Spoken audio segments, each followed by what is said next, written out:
watching the newscast that doesn't waste your time. Today's Channel 6 News, live at 10. There's a quiet revolution taking place inside homes across America. Moms are leaving, heading off to the office in record numbers. Leaving dads in charge of the children, but is the shift a good idea? Tonight in our first ever He Said, She Said report, we asked the question, who should stay home with the kids? What once was the norm, The boys, they're upstairs in their room. only to give way to Hollywood antics. Megan, you're making me crazy here, baby.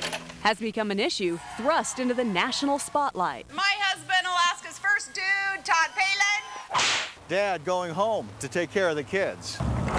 And moms going off to work. That's exactly what happened to this Nampa family. I would have been basically going to work just to pay for gas and daycare. So it's like, why am I going to work? Mike Korber used to earn a paycheck in the tech industry before being let go. Now, Work starts when they get up. and these two little employers We'll tell her no. don't even provide coffee breaks. You know, by the time I get to lunch, it's still sitting there. I haven't even touched it. Mike and his wife, who's a teacher, had to move into a smaller home to afford this new way of life. And this Mr. Mom admits he's still coming to terms with his new role. Growing up with very traditional values, you know, dad works, mom stays home.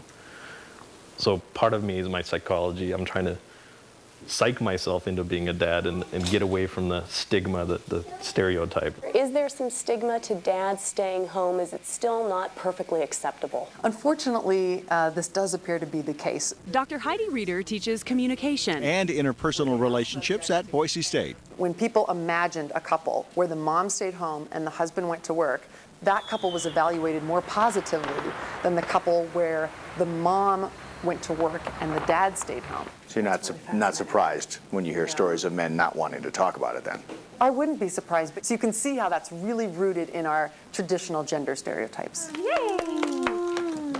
Good job. No one questions the decision Kellyanne Haas made to leave a successful job and stay home to raise her son Asher. I didn't want to be somebody who came home that last couple hours of the day, spent a little time with him, put him to bed, and then just have the weekends with him. Instead, this 21st century Mrs. Cleaver appreciates how she can walk away from a paid job and choose one with other kinds of rewards and challenges. There are days you're frazzled.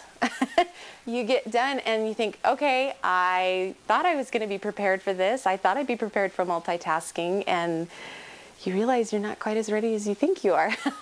Kellyanne plans to head back into the workforce one day. 3 years of sacrificing a career is not a sacrifice. In part because it is a choice more accepted by society. The other thing that the study pointed out is that when moms go to work and dads stay home, participants or people that observe that situation will think that the mom is being more selfish. Good job. That's a good letter G. Mike doesn't see his position changing anytime soon. And now he has a whole new appreciation for anybody taking on the job title full-time parent. Do I enjoy it? Well, I love my kids. I do enjoy them very much, but it is a lot of work. That's what it's all about. Dr. Reeder says one of the positive things about the economic downturn is that it forces parents to more equally share in both child rearing and earning the paycheck. Okay, so on that note, next Sunday night in our He Said, She Said report, Don and I tackle the issue of who should control the cash. Uh-oh. A man who dedicated his